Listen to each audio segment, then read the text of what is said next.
Sean that cares about open source and Linux. And our talk today is, why should you even care about something called open source? So first of all, what is open source? Hi, I'm Beirut. I'm going to tell you what open source is.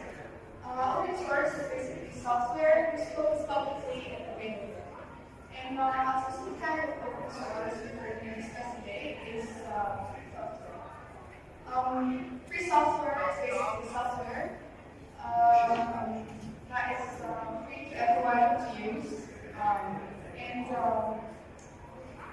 It basically permits users to study, change, improve, and distribute. And I called Judge Stalin, who is the founder of the Free Software Foundation, gave the definition of this free software. And one of his most popular quotes is to be able to choose between proprietary software packages, to be able to choose your master. Freedom means not having a master. And in the area of computing, freedom means not using proprietary software. By proprietary, here we mean software whose code we cannot see. These are the freedoms of software Richard put up. Freedom 0 is freedom to run any purpose for any purpose. Freedom 1, freedom to study how it works and modify it. Freedom 2, freedom to distribute copies and to help our neighbor. Freedom 3 is freedom to improve the program and the user improvements, so the whole community can benefit from whatever they are. And why should you care about the software that's So I don't want this to be just another talk about go get free software is good for you. What I want to say is, why should you really care about even the existence of free software? So the reason is, I have a concern. Every day it's getting more clear that in the next 10 years, every single thing I own is going to have a computer on it. I'm going to have a car that's going to have a computer. My home is going to be controlled by a computer. My fridge. I might even have a hearing aid when I'm old, and that's even going to have a computer. So I'm going to have computers in my home, my car, even in my body.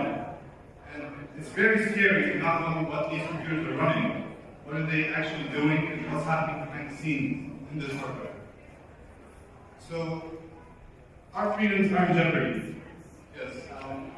If you look at all the big companies that are big online companies, Microsoft, Google, no matter how good they are, they're everywhere. So if you don't know what they're doing, it has to be a bit scary. There have been a lot of events where there's been monitoring in software which is closed source. And it was only realized later after the damage already happened. And we all know that there are companies whose interest is to have strong copyrights on mobile products. And these are being manifested as laws, like the internet censorship laws and like the restrictions on digital rights, all these copyrights. How is free software, open source software? Well, first of all, you cannot have the same things happen in open source software because, for example, the GPL license, which Richard Stallman put together, it guarantees that this software will always be redistributable and you will always be able to see the source code. So Richard Stallman came up with a concept called copylefting. What it does is it uses the existing copyright laws, and what it says is you just put the copyright law under it, you have a paragraph that says the author may give every person who receives a copy of the work permission to reproduce, adapt, distribute, as long as the other person who uses this does the same thing. So the first reason, of course, was freedom, because we as humans, we like to know what we're running, and we like to be able to actually own what we bought. So that was the first reason. The second reason is privacy. When you're not allowed to see the source code, you don't know what the program can or can't do. And there have been a lot of examples of this. After Microsoft bought Skype, for example, it was found out that there was a feature called offline interception. So what happened was Microsoft worked alongside the National Security Agency in the US, and they had a backdoor. So basically, NSA had the right to record and keep logs of any conversations that occur through Skype. And you'd never know this. But unless there's something happens and someone finds out. What's called source? You can have issues like this everywhere. There have been backdoors also previously in the Apple operating system, and a lot of sudden updates have been backdoors. You just never know what's called source.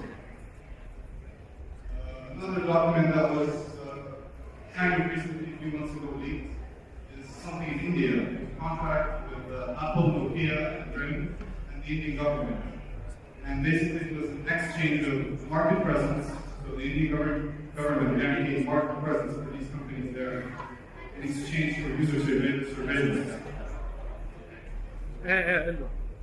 Now, third reason, it's not a technical reason, but it's a human nature reason.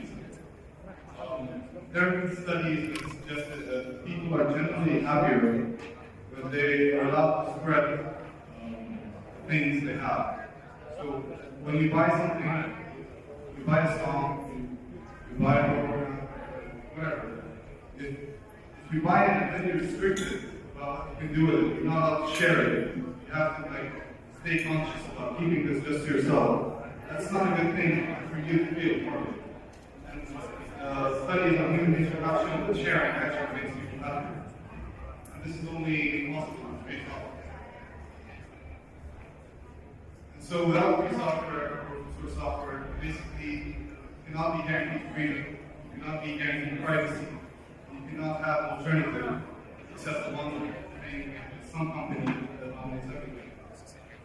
So if I could suggest something to everyone here, it would be that whenever it's possible, whenever it's practical, if you have a choice to choose something that's open source over something that's closed source, I think you should take that choice. So if you're buying a phone, I think you should choose Android over an iPhone. I think you should choose Linux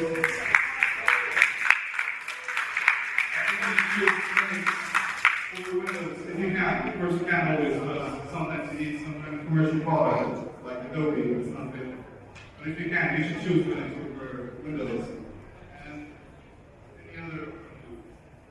So just choose the lesser evil. So, thank you.